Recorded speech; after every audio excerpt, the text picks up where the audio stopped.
pelo fogo. Todo o teto deste prédio histórico, que abrigava vários estabelecimentos comerciais, foi destruído. Pela manhã ainda havia muita fumaça no local, provocada pelas chamas que se alastravam no interior das 15 lojas destruídas. Pedaços de concreto ficaram jogados em meio às cinzas e os homens do Corpo de Bombeiros permaneceram na área para conter os focos de incêndio que aumentavam o risco de desabamento no prédio. Engenheiros do CREA e do IPHAN avaliam a estrutura do edifício que está tomado por rachaduras e, segundo a Defesa Civil, corre o risco de desabar. A avaliação é feita para saber se o prédio vai ou não ser demolido. A fissura está muito grande em relação a isso aí, então isso aí é um grande risco iminente. Tanto é por isso que está isolado, tá? Por isso que tem prédio do lado que corre o risco, e a avaliação é justamente essa, para que, se houver realmente necessidade e do que for analisado pelos técnicos, será demolido. Muitas lojas próximas ao local do incêndio foram fechadas, mas quem insistiu em abrir, além de correr risco, não teve vendas, porque a área foi toda isolada. Este major do Corpo de Bombeiros afirma que o problema para conter o fogo não foi a falta de hidrantes, e sim material inflamável dentro das lojas, que fez com que o fogo se propagasse rapidamente. Qual é a preocupação nesse momento? Segurança. Algumas paredes estão com rachaduras muito grandes e a segurança da equipe é a principal preocupação no momento. O procurador do Ministério Público, Paulo Estélio, diz que todos os estabelecimentos são obrigados a ter equipamentos de segurança contra incêndio e funcionários treinados para agir nesses casos. O MPE promete tomar providências se os laudos apontarem que o incêndio poderia ter sido evitado. No meio da rua, os objetos que não foram destruídos pelo fogo. Hoje, o trabalho dos vendedores foi recolher o pouco que sobrou.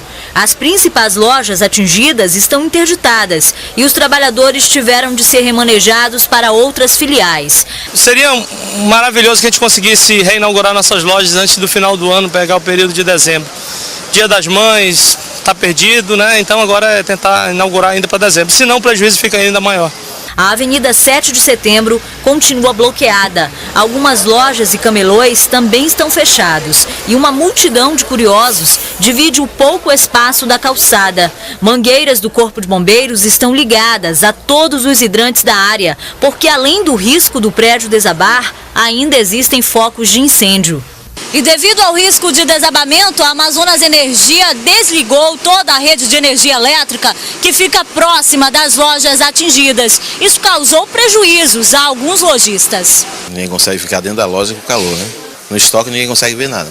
Quem arriscou abrir nesta segunda-feira funcionou no escuro mesmo e não há previsão para o fornecimento de energia voltar ao normal. Essa parte que pegou fogo aqui, que teve o incêndio, vai ficar dependência da Defesa Civil até liberar para a gente poder energizar de novo. Os técnicos da Amazonas Energia também começaram a encapar os fios da rede que não foi atingida pelo incêndio, mas ficaram superaquecidos. Por isso, a Marechal Deodoro também está parcialmente bloqueada e até o prédio do Banco do Brasil, da Avenida Guilherme Moreira, foi interditado. Quem veio em busca de atendimento teve de procurar outra agência ou voltar para casa.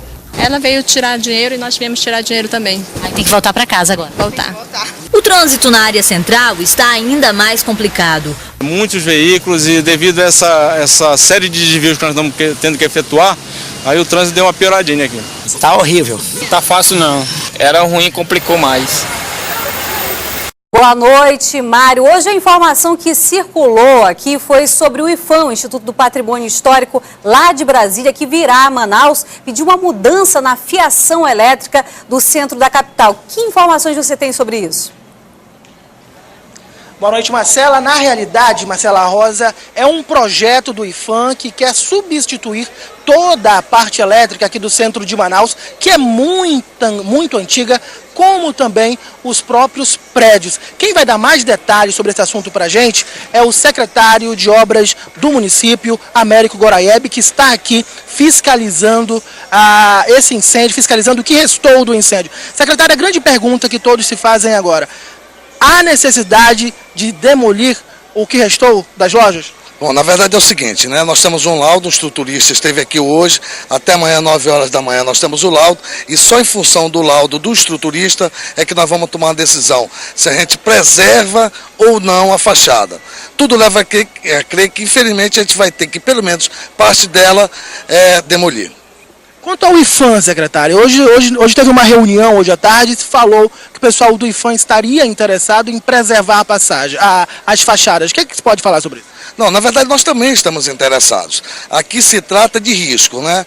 Em função dos laudos todinho, da Defesa Civil, do estruturista e do próprio IPHAN, é que nós vamos tomar a decisão.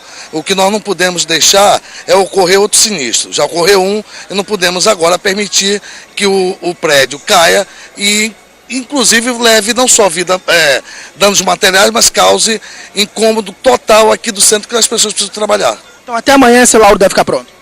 Até amanhã, 9 horas, eu tenho todos os laudos na mão. Então tá aí informações do secretário municipal de infraestrutura, confirmando que até amanhã, por volta das 9 horas, vai sim ter uma resposta se vão ou não demolir o que restou da fachada desses prédios históricos aqui no centro de Manaus. Larissa Nascimento da Silva, de 14 anos, foi encontrada morta dentro de um motel no Morro da Liberdade há 17 dias. Naquela ocasião, a polícia suspeitou que a morte poderia ter relação com as pulseiras coloridas. Mas não é o que apontam as investigações iniciais. Segundo o delegado responsável pelo caso, a morte de Larissa tem a ver com uso e tráfico de drogas. O crime não foi perpetrado porque a pulseira era preta ou era rosa, ou nada disso, até pela exiguidade de tempo. E esta moda, ela veio oriunda de Londres, há 10 dias. Há 10 dias não se implanta um modismo, uma raiz cultural numa sociedade que tem um setor de informação, tecnologia avançada, etc. Apesar das investigações sobre o assassinato de Larissa estarem praticamente concluídas, o caso da outra jovem que foi encontrada morta na comunidade Valparaíso e que também teria relação com as chamadas pulseiras do sexo ainda não foi fechado. O corpo dela continua no IML e ainda não foi identificado. A polícia trabalha agora com a possibilidade dela ser do interior. O uso e a venda das pulseiras coloridas continuam proibidos. A Secretaria Municipal de Abastecimento e o Conselho Tutelar fazem as fiscalizações.